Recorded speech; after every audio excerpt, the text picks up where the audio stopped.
এক নম্বর মাকে বিয়ে করাটা হারাম, হুররিমাত আলাইকুম উম্মাহাতুকুম।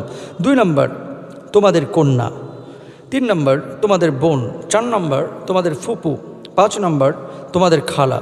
6 নম্বর তোমাদের ভাইয়ের মেয়ে। 7 নম্বর তোমাদের ভগিনী কন্যা তোমাদের। 8 নম্বর সে মাতা যারা তোমাদেরকে স্তন্যপান করিয়েছেন। 9 নম্বর তোমাদের দুধ বোন। 10 নম্বর তোমাদের স্ত্রীদের মাতা। 11 নম্বর তোমরা যাদের সঙ্গে সহবাস করেছো সেই স্ত্রীদের কন্যা যারা তোমাদের লালন পালনে আছে, যদি তাদের সাথে সহবাস না করে থাকো তবে এ বিবাহে তোমাদের কোনো গুনাহ নেই। 12 নম্বর তোমাদের ঔরসজাত পুত্রদের স্ত্রী। 13 নম্বর 2 বোনকে একত্রে বিবাহ করা কিন্তু যা অতীত হয়ে গেছে, নিশ্চয় আল্লাহ ক্ষমাকারী দয়ালু। 14 নম্বর অন্যের বৈধ স্ত্রীকে বিবাহ করাটা সম্পূর্ণরূপে হারাম।